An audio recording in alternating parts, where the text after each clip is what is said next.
Selamat pagi dan selamat bertemu kembali di hari terakhir kita bersama Santa Gianna.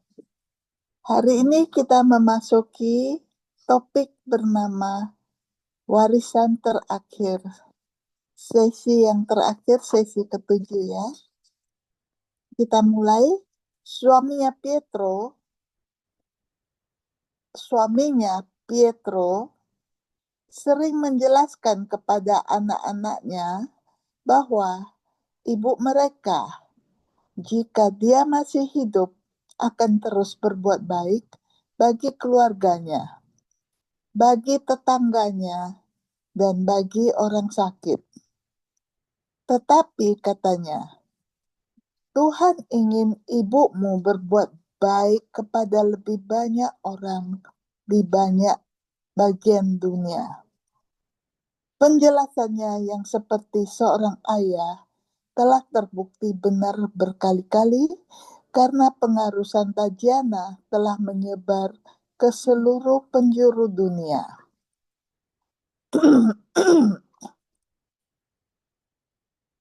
Dalam 60 tahun sejak wafatnya Santa Gianna, warisannya telah menyebar jauh melampaui batas-batas rumahnya di Italia, menjangkau setiap sudut gereja dengan kesaksiannya.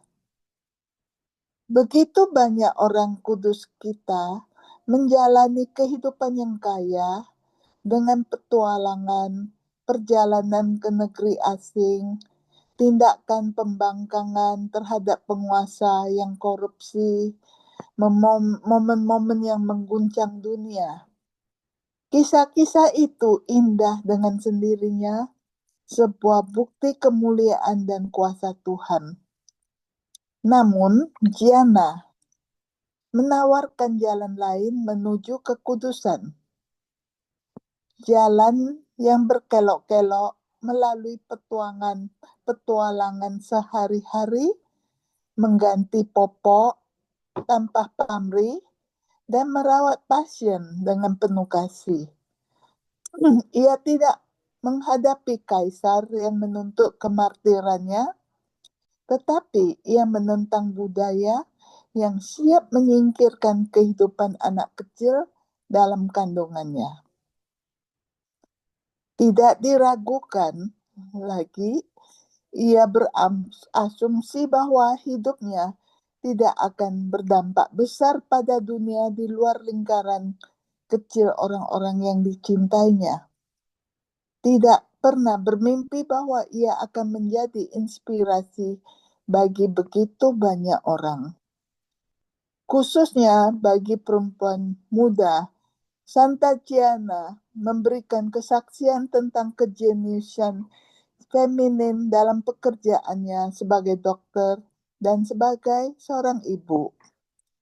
Jauh sebelum ia menyambut anak-anaknya sendiri, Gianna telah menawarkan semacam keibuan spiritual kepada setiap pasien yang datang ke rumahnya. Paus Santo Johannes Paulus II mengingatkan kita bahwa kita membutuhkan perempuan dalam semua lapisan masyarakat dan setiap jenis profesi, menyatukan kecenderungan alami mereka untuk merawat manusia dengan pendidikan dan pelatihan karir yang mereka pilih. Santa Gianna menunjukkan pernikahan ini di kantor medisnya setiap hari. Ia mendalami ilmu fisika, bidang medis, serta misteri spiritual jiwa manusia. Bagi para wanita pekerja, dan khususnya bagi para ibu pekerja, ia memberikan gambaran tentang apa artinya menerima panggilan Tuhan dalam setiap aspek kehidupan seseorang. Perannya sebagai ibu dan khususnya kehamilan terakhirnya juga menjadikan Gianna sebagai contoh yang kuat bagi para ibu di seluruh dunia. Dalam budaya yang menganggap kehidupan bayi yang belum lahir kurang penting,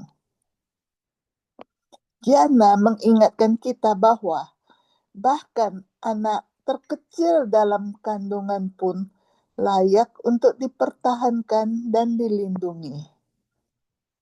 Kisahnya berbicara tentang kebenaran yang telah dipahami oleh banyak wanita selama kehamilan mereka, yaitu bahwa anak-anak adalah diri mereka sendiri sepenuhnya, yang dibentuk dengan sangat indah menurut gambar Tuhan sejak mereka lahir. Bagi ibu manapun yang terpaksa berbicara membela anaknya yang belum lahir, Giana adalah pendamping yang setia dan pendoa syafaat yang terkasih. Dan bagi para ibu yang dihadapkan dengan keputusan berat yang sama yang dihadapi keluarga Mola, kisah Jana menawarkan sebuah model tentang bagaimana menyeimbangkan kebutuhan yang saling bertentangan antara ibu dan anak sambil percaya pada pemeliharaan dan perhatian Tuhan. Pada beatifikasi Jana, Paus Santo Johannes Paulus II mendeklarasikannya sebagai pelindung para ibu dan keluarga. Seorang martir cinta keibuan. Dukungannya telah dipanggil berkali-kali dalam pelayanan dan lembaga nirlaba di seluruh dunia.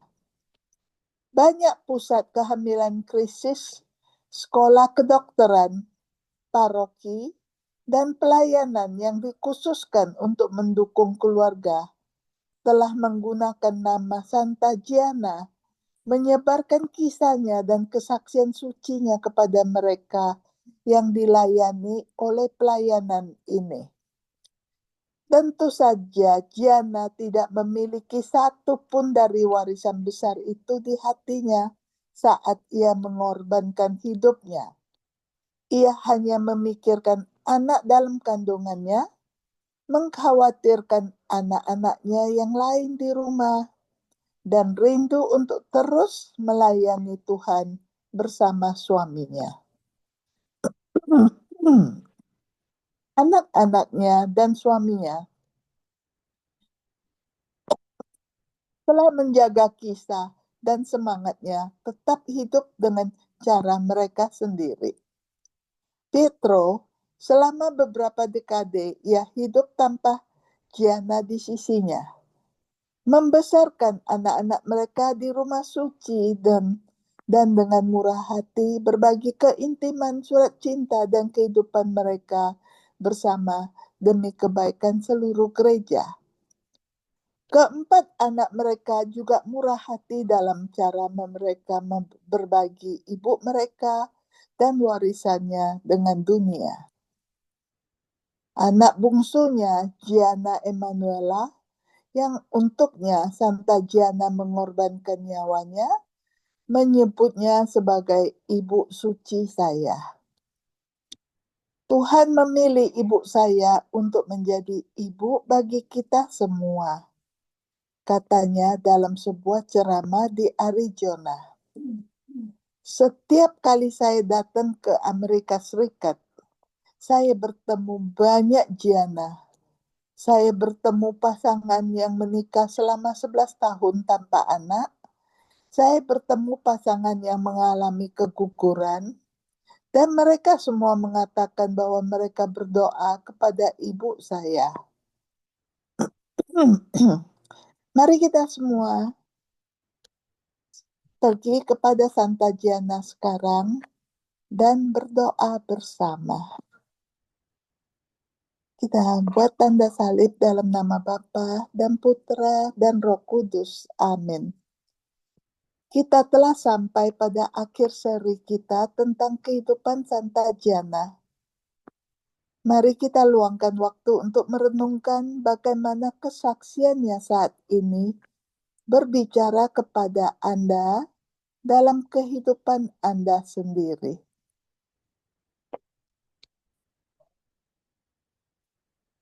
Aspek apa dari kisahnya yang beresonansi dengan Anda minggu ini?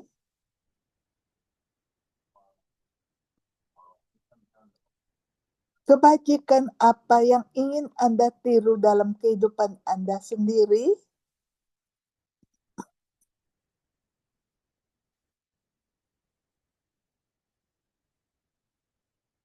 Sebelum kita mengakhiri, mari kita bawa hati kita kepada Tuhan dan beristirahat dengan tenang di dalam kasih-Nya.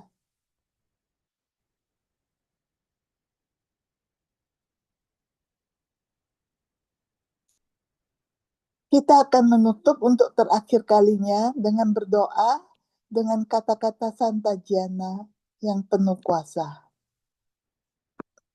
Biarkan kata-kata ini menjadi milik Anda sendiri saat kita berdoa bersama.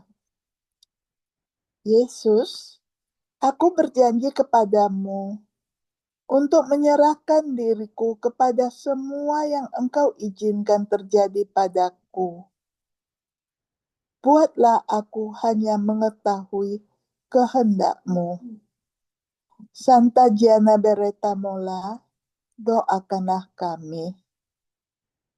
Dalam nama Bapa dan Putra dan Roh Kudus. Amin.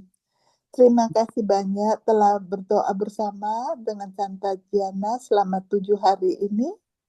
Merupakan suatu sukacita untuk melihat lebih dekat kehidupan Santa Gianna bersama-sama dan komitmennya untuk mengikuti kehendak Tuhan berapapun harganya. Mari kita ikuti teladan hidupnya. Terima kasih.